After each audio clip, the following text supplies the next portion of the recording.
शेतकरी रावेर येथील उपअधीक्षक भूमी अभिलेख कार्यालय येथे आलेले आहेत. हे कार्यालय रसलपूर रोडवर आहेत. कमीत कमी तहसील कार्यालयापासून 2 किलोमीटर अंतरावर हे कार्यालय आहे.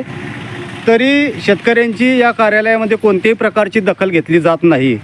बरं, आपण यावर प्रतिक्रिया शेतकऱ्यांची घेऊ शकतो. सर, आपण कोणत्या आपलं नाव सांगा सर्वप्रथम. विश्वनाथ गंगाराम पाटील, आपलं गाव? सावदा.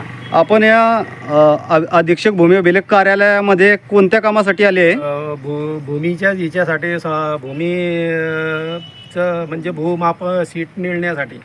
बरोबर. शिवारातली. तर आपलं काय प्रतिक्रिया व्यक्त करू शकता? आल्यानंतर तर इथे कोणीच नाही आहे. कर्मचारी अधिकारी येथे उपस्थित नाही. काही नाही. म्हणजे काय तर पगार फुकटाचे घेत आहे का काय आहे? नाही तर शेतकऱ्याला तरी ताब्यात द्या. आपल्या किती फेऱ्या झाल्या आतापर्यंत? 2-3 फेऱ्या झाल्या. असं आपल्याला काही प्रतिक्रिया भेटली का? भेटतच नाही. म्हणजे कसं असतं की काही ना काही अडचणी दाखवतात ना ते. हे घे ते राहिलाय हे राहिलाय ते अन्ना. बरं, मग इथे आल्यावर कामाचं काही तर मग ते तर मोबदला चिरीमिरी देणीच पडते ना.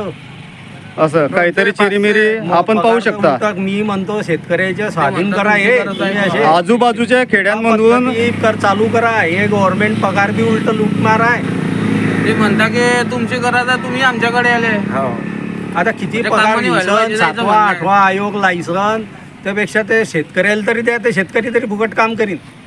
तर तुम्ही पाहू शकता, शेतकरी आजूबाजूच्या खेड्यांमधून इकडे आपली आशा घेऊन येतो. कामानिमित्त येत आहे या ऑफिसमध्ये आणि या ऑफिसमधून अधिकारी उलटसुलट उत्तर देत आहे. काही चिरीमिरीची मागणी करत आहे. त्याच्यामध्ये अधिकारी या कार्यालयामध्ये उपस्थित राहत नाही. त्याच्यामुळे कोणाचेही काम सांगता की बाबा 300-400 रुपयात तुमची जमीन मोजा येईन, असं होईन. हे फक्त कागदपत्री आहे.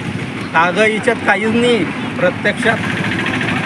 तर लवकरात लवकर या अधिकाऱ्यांवर कारवाई व्हावी अशी या शेतकऱ्यांची मागणी आहे. तसेच शासनाने या अधिकाऱ्यांवर लक्ष देण्याचं हे आहे. अधिकाऱ्यांवर या शासनाने लवकरात लवकर लक्ष देऊन त्यांच्यावर कारवाई व्हावी अशी शेतकऱ्यांची मागणी आहे. धन्यवाद.